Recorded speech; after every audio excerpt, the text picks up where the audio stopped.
नमस्कार, जय भीम. मी चिन्मयी सुमित पुन्हा एकदा तुम्हाला एका परिषदेचं आमंत्रण द्यायला तुमच्या समोर आलेली आहे. मुंबई महानगरपालिकेने गेल्या काही वर्षांमध्ये अनेक शाळांच्या इमारती ह्या धोकादायक आहेत विद्यार्थ्यांसाठी असं जाहीर करून त्या शाळा पाडलेल्या आहेत. आणखीनही त्यांच्याकडे मोठी यादी आहे. ज्या शाळा अजूनही चालू आहेत त्या इमारती धोकादायक आहेत असं जाहीर करून त्याही पाडल्या जाणार आहेत. मुख्यत्वे ह्या ज्या शाळा आहेत त्या प्रादेशिक भाषांमध्ये शिकवणाऱ्या आणि मराठी माध्यमाच्या शाळा आहेत. ज्या आयजी बोर्डाच्या किंवा आयसीएससी किंवा सीबीएसई बोर्डाच्या शाळा महानगरपालिकेने केलेल्या आहेत त्या मात्र धोकादायक नाही आहेत. त्याच्यामुळे त्यांचा व्यवहार सुरळीत चालू आहे. पण ह्या मात्र भरडल्या जात आहेत शाळा ह्या महानगरपालिकेच्या मनमानी निर्णयामुळे.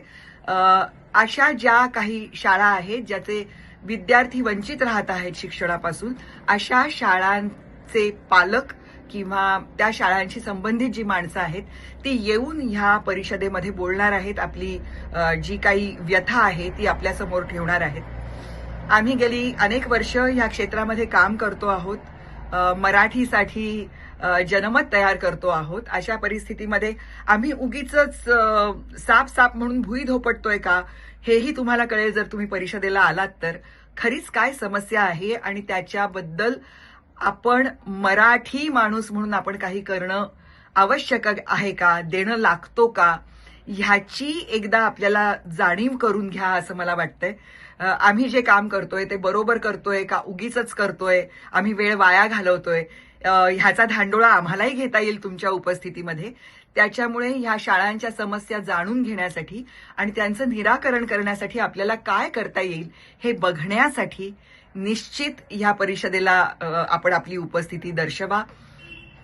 ही जी परिषद आहे ती 14 डिसेंबरला राजर्षी शाहू सभागृह, शिवाजी मंदिर, मुंबई दादरमध्ये जे आहे तिथे होणार आहे. शिवाजी मंदिरच्या वरती दुसऱ्या मजल्यावरती हे सभागृह आहे.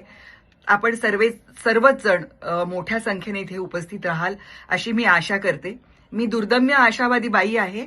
बरेचदा आवाहन करून सुद्धा फार लोक येत नसताना सुद्धा मी परत तुमचा दरवाजा ठोठावत राहणार आहे. मला माहिती आहे की तुम्ही सगळे सुजाण नागरिक आहात, संवेदनशील लोक आहात.